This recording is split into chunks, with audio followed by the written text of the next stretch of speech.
இருக்கா? சொல்லுங்க. புக்கு இது பேனாது. வீடியோ போய்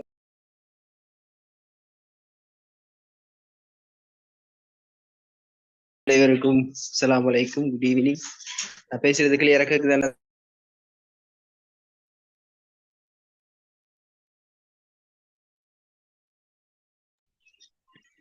நான் பேசுறது எல்லாரும் கிளியரா கேக்குதா?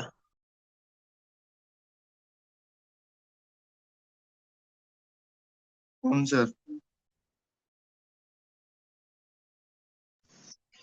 சரி, இன்றைய வகுப்புல நாங்க பார்க்க போற விஷயம் என்னன்னு சொன்னால், கல்வி அமைச்சால வெளியிடப்பட்ட ஒரு வினாத்தால நாங்க இப்ப டெஸ்ட் பண்ணி பார்க்க போறோம். அதாவது உங்களோட அறிவு அதுல எந்த அளவுக்கு இருக்குது அப்படின்னு சொல்லி. இப்ப நான் எதுக்கு இந்த கல்வி அமைச்சு பேப்பர் செலக்ட் பண்ணது அப்படி என்றால், கல்வி அமைச்சு உங்களோட அந்த பேப்பர் ஃபைனல் பேப்பர் ரெடி பண்றதோட தொடர்பட்ட ஒரு நிறுவனம் என்றதுனால அவங்க எடுக்கக்கூடிய கேள்விகள் எம்சிக்யூவா இருக்கட்டும், ஸ்ட்ரக்சரா இருக்கட்டும், எஸ்ஏ இருக்கட்டும், இந்த மூணு அவங்க எடுக்கக்கூடிய கேள்விகள் சம்டைம் வாரது ஃபைனலுக்கு வரும். ஸோ கடந்த காலங்கள்ல இருக்கக்கூடிய அனுபவங்களை வச்சு கொண்டுதான் நான் இந்த வருஷத்துக்கான பேப்பரை எடுத்திக்கிறேன். இதுல நிறைய பேருக்கு மார்க்கிங் சீம், அதாவது இந்த பேப்பருடைய ஆன்சர் சீம் நிறைய பேர்கிட்ட இருக்காது. ஒரு சில பேர்கிட்ட தான் இருக்கும், நிறைய பேர்கிட்ட இருக்காது. அப்ப இதுல ஆன்சர் சீம் எனக்கு கிடைச்சது டைரக்டாவே. அந்த பேப்பர், இந்த பேப்பரை கல்வி அமைச்சுல யார் இந்த பேப்பர் ரெடி பண்ணாங்களோ அவங்கள்ட்ட இருந்து டைரக்டா அந்த ஆன்சர் எடுத்தது. அந்த ஆன்சர் சிங்களத்துல தான் இருக்கும். ரைட். அப்ப அந்த அடிப்படையில இன்றைக்கு அந்த ஆன்சரை வச்சு நாங்க இந்த பேப்பர் பார்க்க போறோம். அப்ப கவனமாக எல்லாரும் கேட்கணும். இது ஃபைனலுக்கு மிக முக்கியம். ஏனென்று சொன்னால் உங்களோட ஃபைனல் பேப்பர் கட்டமைப்பு மாற்றப்பட்டிருக்குது. உங்களோட final paper political paper structure மாற்றப்பட்டிருக்குது. ஸோ இது வட்டாரம் மூலமாக கிடைக்கப்பெற்ற தகவல். அப்ப எப்படி மாற்றப்பட்டிருக்குது, அதுக்கு எப்படி நாங்க தயாராகணும்ன்றத கடைசியில உங்களுக்கு நான் சொல்றேன். ரைட், பாப்போம். முதலாவது ஃபைனல் பேப்பர் ரெடி. உங்களுக்கு மேலுக்கு இன்ட்ரோ எல்லாம் கொடுத்து ரெடி பண்ணி வச்சுக்கிறாங்க. இப்படிதான் ஃபைனல் பேப்பர் வரும் இந்த ஸ்ட்ரக்சர்ல. அந்த அடிப்படையில பகுதி ஏ, முதலாவது 1 தொடக்கம் 20 வரையானக்கு சரியான மிக பொருத்தமான விடையை தெரிவு செய்யணும். அந்த அடிப்படையில முதலாவது கேள்வி, அரசியல் என்ற எண்ணக்கருவுக்கு சரியான விடை, அரசியல் என்ற கருவுக்கு சரியான புரிதல். இப்போ ஃபர்ஸ்ட் கேள்வி ஆரம்பத்திலேயே இப்படித்தான் கேட்பாங்க.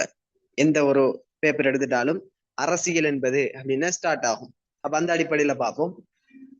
முதலாவது, சமூக உயர்குலாமினர் அதிகாரத்தை கைப்பற்றி விளையாடும் ஒரு விளையாட்டு. பில என்ன, அரசியல் என்று சொல்லக்கூடியது சமூகத்தில் இருக்கக்கூடிய உயர்ந்த வகுப்பினர் மட்டும் இல்லை, சாதாரண மக்கள் கூட என்ன செய்யலாம், அந்த அரசியல்ல ஈடுபடலாம். ஆகவே முதலாவது கூற்று வராது. சாதாரண மக்கள் கூட அந்த அரசியல் ஈடுபடும். இதெல்லாம் கைட்ல இருக்கக்கூடிய விஷயங்கள்.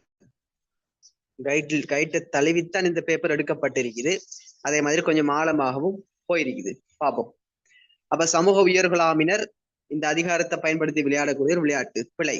ஏன்னா சமூகத்துல காணப்படுற சாதாரண மக்கள் கூட கைட்ல பாக்குறோம். அரசாட்சி, அரசு நிர்வாகம் என்பவற்றையும் தாண்டி அரசுக்கு வழியில் பிரஜைகள் மேற்கொள்ளும் ஒரு சமூக பிரயோகம் தான் இந்த அரசியல். சோ முதலாவது கூற்று பிழை. இரண்டாவது, கோட்பாடு நடைமுறை என்று இரு பக்கங்களே கொண்டுள்ளது. அப்ப அரசியல் விஞ்ஞானம் என்ற பகுதி, அரசியல் விஞ்ஞானம் என்று சொல்லக்கூடிய பகுதி தான் கோட்பாடு நடைமுறை என்று சொல்லி 2 பக்கங்களை கொண்டது. கோட்பாடு நடைமுறை என்ற 2 பக்கம் அரசியல் விஞ்ஞானம் என்ற பகுதி தான் காணப்படுது. ஆகவே 2வது பிழையானது. என்ற அரசியல் விஞ்ஞானத்திற பகுதிகள் தான் கோட்பாடும் நடைமுறை. அரசியல் பகுதி இல்லை. அடுத்து, சமூகவியல் குடும்பத்தைச் சேர்ந்த அரசாங்கத்தை மையமாக கொண்டது என்ற கருவாகும். சமூகவியல் குடும்பத்தைச் சேர்ந்தது சரி, அரசாங்கம்.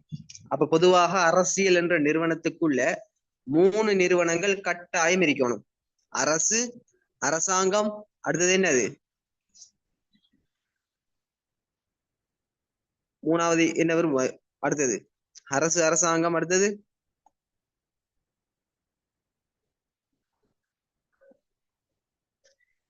யாராவது ஒரு ஆள்?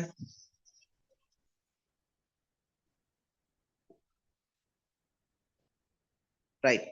அரசு அரசாங்கம் மக்கள் இவங்க மூணு பேரையும் சேர்ந்ததாகத்தான் ஒரு அரசியல் வந்து காணப்படும். ஒரு அரசியல் செயற்பாடு வந்து அரசு அரசாங்கம் மக்கள் இந்த மூணு பேரையும் சேர்ந்ததாகத்தான் இருக்கும்.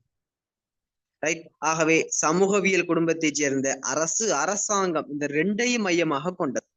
பிள்ளை ஏன்னா அதுக்குள்ள மக்களும் வருவாங்க. அப்ப மக்கள் விடப்பட்டதுனால மூணாவது ஆன்சரும் அதுக்குள்ள வராது.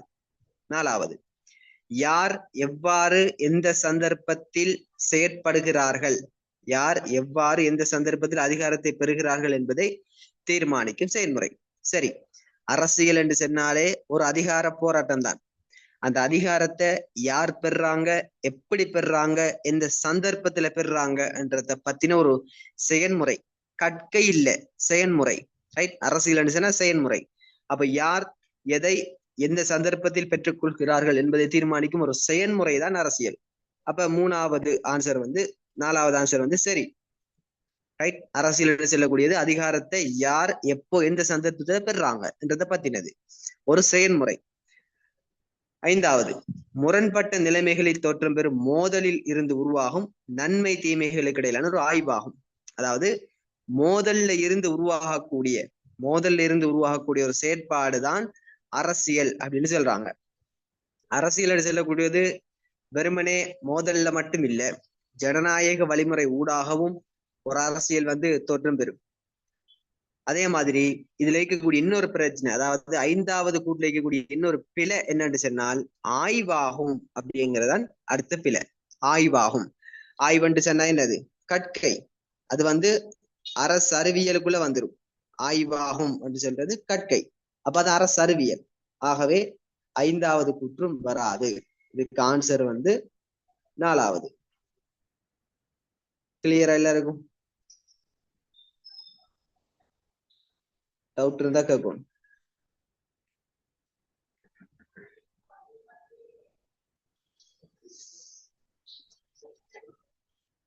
இரண்டாவது, அரசியல் விஞ்ஞானம் என்பதன் மூலம் கருதப்படுவது யாது? அப்ப இது வந்து கோட்பாடு கேக்குறாங்க. அரசியல் விஞ்ஞானம் பத்தி நீங்க என்ன விளங்கிக் கொள்றீங்க கோட்பாடு சம்பந்தமா?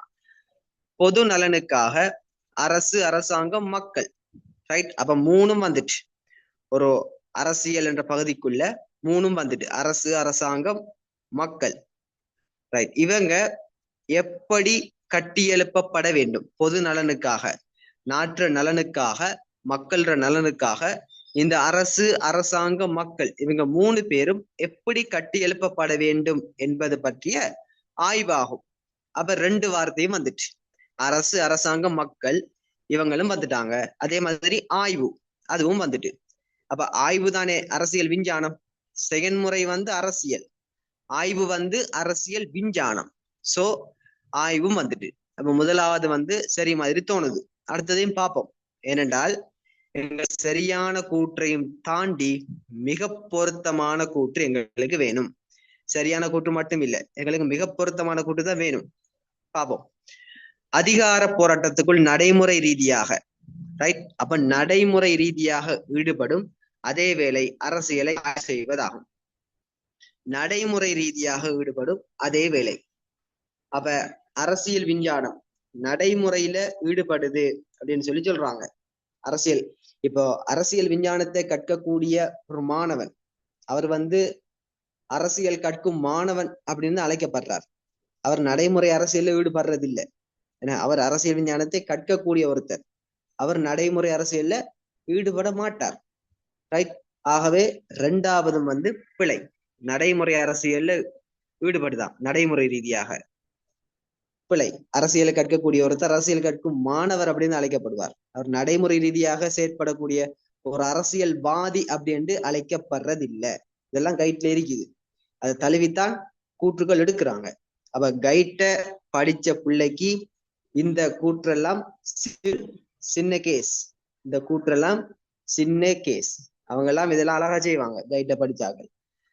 அடுத்து தேசிய சர்வதேச ரீதியாக இரு பிரிவுகளினூடாக செயற்படும். இதுவும் பிழை. என்னன்னு சொன்னால் அரசியல் பிரிவு, அரசியல் தேசிய சர்வதேச அரசியல் அப்படின்ட்டு பிரிபடும். அரசியல் பிரிவு தான் என்னது? தேசிய அரசியல், சர்வதேச அரசியல். அரசியல் விஞ்ஞானத்திற பிரிவு வந்து கோட்பாட்டு அரசியல், நடைமுறை அரசியல். ரைட், கவனம். அடுத்து அரசாங்க அதிகாரத்தை பெற்றுக்கொள்வதற்காக செயற்படுவதும் அரசாங்க அதிகாரத்தை நடைமுறைப்படுத்துவதும் இதுவும் பிழை. ஏன்னா இது வந்து அரசியலுக்குள்ளதான் பெறும். அரசாங்க அதிகாரத்தை பெற்றுக்கொள்றதும் அதே மாதிரி அரசாங்க அதிகாரத்தை நடைமுறைப்படுத்துறதும். அடுத்து அரசியல் எனப்படும் பிரதான துறையில் உபதுறை, அதுவும் பிழை. அரசியலும் அரசியல் விஞ்ஞானமும் கிட்டத்தட்ட ஒரே மாதிரி, அதாவது ஒரே தரத்துல தான் இருக்கும். அரசியலை கற்கையாக கற்கிறதான் அரசியல் விஞ்ஞானம். இதுல அரசியலுக்கு கீழான உபதுறை அரசியல் விஞ்ஞானம் அப்படின்ட்டு இல்ல, அரசியல் விஞ்ஞானத்துக்கு கீழான உபதுறை அரசியல் அப்படின்ட்டு இல்ல. ரெண்டுமே ஒரே அரசியலை கற்கக்கூடியது அரசறிவியல். ரைட், எதுக்கு கீழையும் எதுவும் உபதுறையாக இல்லை. ஆகவே இதுக்கு முதலாவது ஆன்சர். அப்ப இந்த முறை ஃபைனலுக்கு வந்து இந்த மாதிரி தான் மயக்க வடிவில கேள்விகள் வரும். ரைட், ஆனால் கைட் படிச்ச பிள்ளைக்கு இதெல்லாம் சிம்பிளா படும். அதுக்குதான் இந்த பேப்பர்லாம் செஞ்சு பாக்குறது. எல்லாம் கைட்ல திட்ட தெளிவாக இருக்குது. அதான் உங்களுக்கு 15 நாள் ப்ரொஜெக்ட் செய்கிறேன். 15 நாள் ப்ரொஜெக்ட்ல வந்து அதெல்லாம் வச்சு எப்படி இந்த முறை எம்சிக்கு கேள்வி எடுப்பாங்கன்றத அந்த மூலமா உங்களுக்கு விளங்கப்படுத்துவேன். 15 நாள் ப்ரொஜெக்ட் மூலமாக உங்களுக்கு எம்சிக்கு, ஸ்ட்ரக்சர், எஸ்ஏ 3 ஃபைனல் பேப்பரை பார்த்த உடனே அப்புறம் நீங்களா எடுத்தீங்க அப்படின்னா கேட்க கூடாது. சரி, அரசியல் விஞ்ஞானத்தில் அரசியல் பொருளாதார அணுகுமுறையை பயன்படுத்துவதன் மூலம் எதிர்பார்க்கப்படுவது. அப்ப அடுத்தது அணுகுமுறை கேள்வி.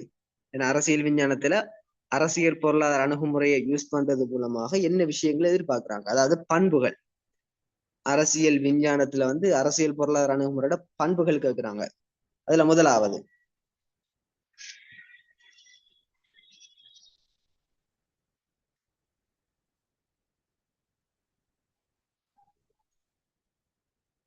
பாப்போம். ஒவ்வொரு கூற்றுகளும் இருக்கக்கூடிய ஒவ்வொரு கூற்றுகளுமே ஒவ்வொரு அணுகுமுறையை வலியுறுத்துறதாகத்தான் காணப்படுது. இழைக்கக்கூடிய ஒவ்வொரு கூற்றுகளும் ஒவ்வொரு அணுகுமுறைய வலியுறுத்தக்கூடியது. முதலாவது அனுமானம் சம்பந்தமான ஒரு கூற்று. அனுமானம் என்று சொல்லக்கூடிய வந்து பொருத்தமான அனுபவபூர்வமானது, அதாவது அனுபவபூர்வமான விஷயங்களை பெற்றுக்கொள்றது. இது வந்து நடத்தைவாத அணுகுமுறை. அப்ப ஒவ்வொரு கூற்றுகளும் ஒவ்வொரு அணுகுமுறையை குறிக்குது. இதெல்லாம் கைட்ல இருக்கக்கூடிய கூற்றுகள். ஆகவே நாங்க இதுல குழம்ப தேவையில்லை. அனுபவபூர்வமான சான்றுகள், தரவுகளின் அடிப்படையில் அறிவை உருவாக்குதல். அப்ப இது எதை குறிக்குது? நடத்தைவாத அணுகுமுறையை தான் குறிக்குது. ஒரு குறிப்பிட்ட இடத்துக்கு சென்று அங்கிருந்து தரவுகளை பெற்றுக்கொண்டு இந்த அரசியல் விஞ்ஞானத்தை ஆய்வு செய்யறது. முழு சமூகத்தையும் ஒட்டுமொத்தமாக கருதி ஆய்வு செய்தல். இது சரியான கூற்றுமாய் தான் தோணுது. ஏன்னா முழு சமூகத்தையும், ஒரு சமூகத்துக்குள்ள இருக்கக்கூடிய சமூக வர்க்கங்கள், ஏன்னா அரசியல் பொருளாதார அணுகுமுறை சொல்லுது. கால் மார்க்ஸ் சொல்றார் அவர கூட்டுப்படி, அரசியல் பொருளாதார அணுகுமுறை வந்து சமூகத்தில் இருக்கக்கூடிய இரு வர்க்கங்களை கவனத்திற்கொண்டு செயல்படும். உள்ளோர் வர்க்கம், இல்லாதோர் வர்க்கம். அதே மாதிரி சமூகத்தில் உற்பத்தி செயல்முறைகள், ஏன்னா உற்பத்தி, சந்தைப்படுத்தல், தேசிய வருமானம், இப்படி ஒரு ஒட்டுமொத்த சமூகத்தை கவனத்தில் எடுத்து அந்த சமூகத்தில் இடம்பெறக்கூடிய பொருளாதார செயற்பாடுகள், செயல்முறைகள் செய்யக்கூடியதுதான் இந்த அரசியல் பொருளாதார அணுகுமுறை. அப்ப அது வந்து சரியான கூற்று. அது கைட்ல இருக்குது தெளிவா. ஒட்டுமொத்த சமூகத்தையும் ஆய்வு செய்யக்கூடியது. அப்ப இதுக்கு குரூப்ல வந்து பார்த்தேன், சில குரூப்ல நிறைய பேர் வந்து பிழையான ஆன்சர் வந்து போட்டிருந்தாங்க, இதுக்கு இதான் வெறும் அப்படின்னு சொல்லி. அப்போ அந்த கைட்ல இருக்கக்கூடிய அந்த தெளிவு இல்லாத காரணத்தினாலதான் இதுல வந்து பிழையான கூற்று வாரது, எங்களுக்கு பிழையான யோசனைகள் வாரது. அடுத்தது அரசறிவியலின் மேலோட்டமான வெளிப்பாடு மீது கவனம் செலுத்துகிறது. இதுவும் பிழை. என்னடா, இது எந்த அணுகுமுறையோடையும் தொடர்புடையதா இல்ல. அரசியல் மேலோட்டமான வெளிப்பாடுகள் மீது மட்டும் அவதானத்தை செலுத்துகிறது. இது வாரண்டு சொன்னால் இந்த கூற்று பன்மைத்துவ அணுகுமுறைக்கு இது வரலாம். அரசியல் மேலோட்டமான எண்ணக்கருக்கள், அரசியலையும் தாண்டி இருக்கக்கூடிய எண்ணக்கருக்களையும் அரசியலோட சேர்த்து ஆய்வு செய்யக்கூடியதாக இந்த பன்மைத்துவ அணுகுமுறை காணப்படுகிறது. அப்ப இந்த மூணாவது கூற்று ஏதாவது ஒரு அணுகுமுறைக்கு பொருந்துமாக இருந்தால் அது பன்மைத்துவ அணுகுமுறைக்கு பொருத்தமாக இருக்கும். ரைட். அடுத்தது அரசியல் எண்ணுக்கருக்களின் வரைவிலக்கணங்களை ஆழமாக ஆய்வு செய்தல். அப்ப நாலாவதும் வராது. என்ன, முதலாவது வந்து நடத்தைவாத அணுகுமுறைக்குள்ள வரும், நடத்தைவாத அணுகுமுறை. இரண்டாவது பொருளாதார அணுகுமுறைக்குள்ள வரும். மூன்றாவது பன்மைத்துவம் அப்படின்னு போடுவோம். நாலாவது என்ன அணுகுமுறை வரும் பாபம்?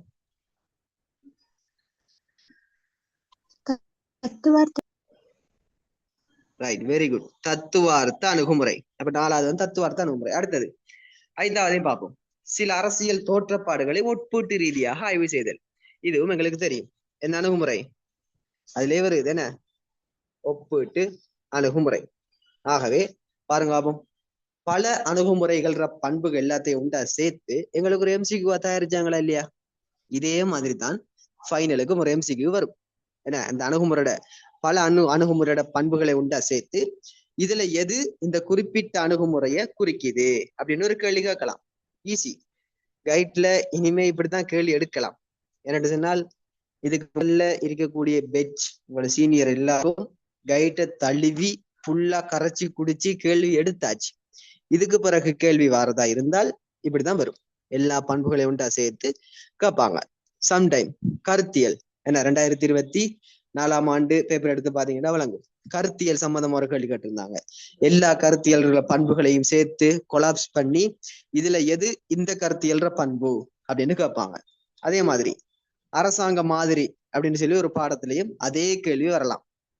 பல அரசாங்க மாதிரி, ஒற்றையாட்சி, சமஷ்டி ஆட்சி, கூட்டு சமஷ்டி, பாதி சமஷ்டி, இப்படி எல்லா அணுகுமுறையோட எல்லா அரசாங்க முறையின் பண்புகளையும் உண்டா சேர்த்து இதுல எந்த பண்பு இந்த குறிப்பிட்ட அரசாங்க முறையை குறிக்குது அப்படின்னு ஒரு கேள்வி கேட்கலாம். அப்போ இந்த மாதிரி மெத்தட்ல தான் இனிமேல் எம்சிக்யூ வரும். ஃபைனலுக்கும் அதே மெத்தட்ல தான் எம்சிக்யூ வரும். ஆகவே இந்த கைட்ல கூடிய பண்புகள் அதே மாதிரி கொள்கைகள் இதெல்லாம் கவனமாக இருக்கணும். கொள்கை ஒவ்வொரு அணுகுமுறையும் என்னென்ன பண்புகளை குறிக்குது என்றதை கவனமா தெரிஞ்சிருக்கும். அரசாங்கத்தின் இயல்பு பற்றி மிக சிறப்பாக விவரிக்கும் கூற்று. அரசாங்கத்தை பத்தி எந்த கூற்று சொல்லுது அப்படின்னு கேக்குறாங்க. சரியான கூற்று. சமூகத்துல உள்ள அனைவரது விருப்பத்தை பிரதிநிதித்துவப்படுத்தும் ஒரு முகவராக கருதப்படுகிறது. இந்த கூற்றுக்கு வந்து பிழை. என்னென்று சொன்னால், இதுல இருக்கக்கூடிய பிழையான வார்த்தை அனைவரது, அதாவது மக்கள் விருப்பத்தை, மக்கள தேவையை நிறைவு செய்யக்கூடியது அரசு மட்டும்தான். மக்கள தேவையை செய்யக்கூடியது அரசாங்கம் இல்ல. அரசின் விருப்பத்தை நிறைவேற்றக்கூடியதுதான் அரசாங்கம். அரசு மக்கள விருப்பத்தை நிறைவேற்றக்கூடியது அரசு. அதுல கவனமா இருக்கணும், மிச்சம் கவனமா இருக்கணும். அதுல இருந்து எம்சிக்யூ கேள்விகள் கூடுதலா கேட்பாங்க. இந்த ஜூம் மீட்டிங் 40 நிமிஷத்துல கட் ஆகும். கட் ஆகினால் ஒரு நிமிஷம் இல்லைன்னா 2 நிமிஷத்துக்கு பிறகு ஜாயின் ஆகுங்க. என்னோட ரெக்கார்டிங் போடணும். ஸோ அதனால 1 or 2 minutes அதுல வந்து ஜாயின் ஆகினால் போதும். ரைட். அடுத்து நிலையான ஒன்றல்ல. நிலையான ஒன்றல்ல அது சரி, ஏன்னா நிலையான ஒன்று இல்லை, மாறாக அது அரசு அதிகாரத்தை செயற்படுத்தும் பிரதிநிதி ஆகும். சரி, ஏன்னா நிலையானது இல்லை. மக்களால குறிப்பிட்ட காலத்துக்கு ஆட்சி செய்வதற்காக மக்களால் தெரிவு செய்யப்படுகின்ற நிறுவனம் தான் அரசாங்கம். என்ன, அப்ப அந்த கூற்று வந்து சரி. அரசு அதிகாரத்தை செயற்படுத்தும் பிரதிநிதி, அதுவும் சரி. இறைமை அதிகாரத்தை நடைமுறைப்படுத்துறதுக்காக உருவாக்கப்பட்ட அரசின் சேவகன், அரசின் வேலையால் தான் அரசாங்கம். ஆகவே 2வது கூற்று சரியானது. 3வது பார்ப்போம். ஜனநாயக தன்மையை கொண்டிருப்பது கட்டாய பண்பாக கருதப்படுகிறது. பிழை. என்ன, ஜனநாயக பண்பு வந்து எல்லா ஆட்சி முறையிலையும் ஜனநாயக பண்பு இருக்கும் அப்படின்னு சொல்ல இயலாது. ஏன்னா சர்வாதிகார ஆட்சி முறையில இருக்கக்கூடிய அரசாங்கத்துக்கு ஜனநாயக பண்பு கட்டாயமா இல்ல, அதுக்கு தேவையில்லை. அப்ப கவனமா பார்க்கணும். ஜனநாயக தன்மையை கொண்டிருப்பது கட்டாய பண்பு. அப்ப சர்வாதிகார ஆட்சி முறையில கட்டாய பண்பா இல்ல. அப்போ 3வது குற்றம் பிழை. 4வது வரையறுக்கப்பட்ட ஆள்புலத்திற்குட்பட்ட, அதுவும் பிழை. ஏன்னா வரையறுக்கப்பட்ட ஆள்புலம். ஏன் பிழை அது? அரசு அந்த குறிப்பிட்ட எல்லைக்குள்ள செயற்பட இயலாதா? யாராவது ஒரு ஆள்? இலங்கை அரசாங்கம் இருக்குது. இலங்கை அரசு எல்லைக்குள்ள மட்டும் செயல்பட இயலாதா?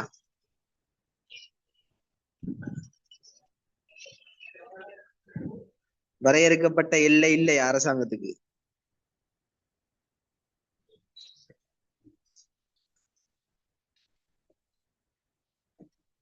யாராவது ஒரு ஆள் சொல்லுங்க. அரசாங்கத்துல பண்புகள்ல இருக்குது. அரசாங்கம் பத்தி படிக்கும் போது பாத்திருப்பீங்க. அரசாங்கத்துக்கு வரையறுக்கப்பட்ட எல்லை காணப்படுகிறதா இல்லையா? இல்ல சார், அரசுக்கு தான் வரையறுக்கப்பட்ட எல்லை காணும். Right, very good. அரசுக்குத்தான் எல்லை இருக்குது, அரசாங்கத்துக்கு எல்லை இல்லை. அரசாங்கம் உள்ளக ரீதியாகவும் வெளியக ரீதியாகவும் செயற்படும். அரசாங்கத்துக்கு எல்லை கிடையாது. இப்ப இலங்கை ஜனாதிபதி எடுக்கிறோம், என்ன அடிக்கடி வெளிநாட்டுக்கு போறார். அண்மையில் சீனாவுக்கு விஜயம் சென்ற இலங்கை ஜனாதிபதி அனுரகுமார திசாநாயக்க அப்படின்னு சொல்லுவாங்க.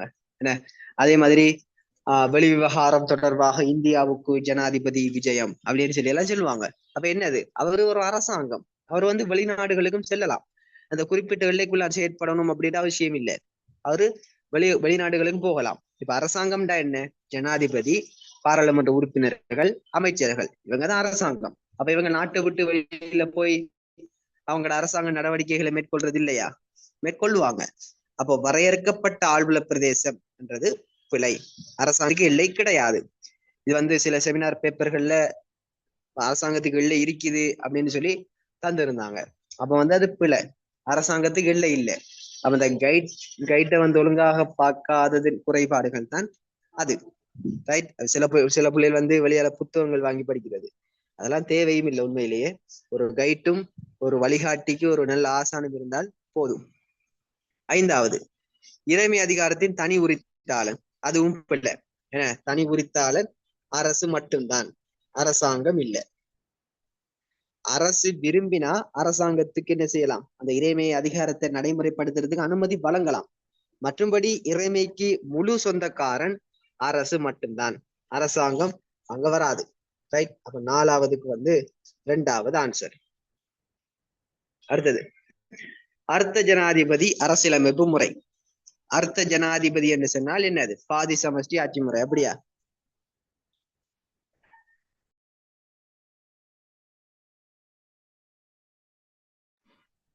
அர்த்த ஜனாதிபதி என்று சொன்னால் பாதி சமஷ்டி ஆட்சி முறை, சரியா?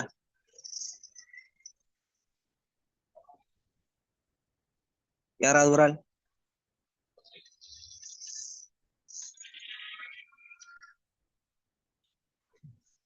அர்த்த ஜனாதிபதினா என்ன வரும்?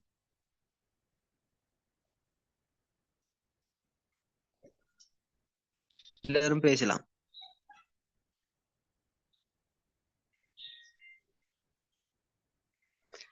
அர்த்த ஜனாதிபதினா என்னது? கான்ஸ்டன்ட் சொல்லுங்க. அரைகுறை ஜனாதிபதி. ரைட், அரைகுறை ஜனாதிபதி. வேற பொதுவான வார்த்தை ஒன்றை பயன்படுத்துவோமே, எல்லாருக்கும் தெரிஞ்ச மாதிரி, எல்லாருக்கும் தெரிஞ்ச சொற்பிரயோகங்களை பயன்படுத்துவோம். அர்த்த ஜனாதிபதி என்ன என்னது? வேற யாராவது? ஒன் பண்ணி பேசுறியா? Very good. வேற யாராவது பேசலாம். எல்லோருக்கும் வாய்ப்பு இருக்குது, எல்லோருக்கும் வாய் இருக்குது, எல்லோருக்கும் வாய்ப்பு இருக்குது, பேசுங்க. ரைட். அப்ப அர்த்த ஜனாதிபதி என்று சொன்னால் கலப்பு ஆட்சி முறை. கலப்பு எல்லாருக்கும் தெரிஞ்ச ஒரு வார்த்தை. செட் பாக்ஸ்ல செட் பண்றதுல இங்க அர்த்தம் இல்ல, மைக் ஆன் பண்ணி பேசணும். அப்ப அர்த்த ஜனாதிபதி சொல்லக்கூடியது கலப்பு ஆட்சி. இது பிரான்ஸ்ல காணப்படுகிறது. இந்த ஆட்சி வந்து பிரான்ஸ்ல இருக்குது. 1958ஆம் ஆண்டு டீகோல் யாப்பின் மூலமாக இது கிடைக்கப்பட்டது. ரைட். பாப்போம். அர்த்த ஜனாதிபதி அரசியலமைப்பு முறை உலகின் முதன்முறையாக 1958 பிரான்சில் அறிமுகப்படுத்தப்பட்டது. பாக்குறதுக்கு சரி மாதிரி தான் இருக்குது, ஆனாலும் அப்படி தூக்கி சரியா போடுறதில்ல. அதை விட பொருத்தமான கூற்றுதான் பார்க்கணும் மற்ற கூற்றுகளை. பேரளவு உண்மை நிர்வாகம் என்று இரட்டை நிர்வாகத்துறை காணப்படுகிறது. பில என கபினட் ஆட்சி முறையில தான் பேரளவு நிர்வாகம், உண்மை நிர்வாகம் என்று இரட்டை நிர்வாகம் காணப்படுகிறது.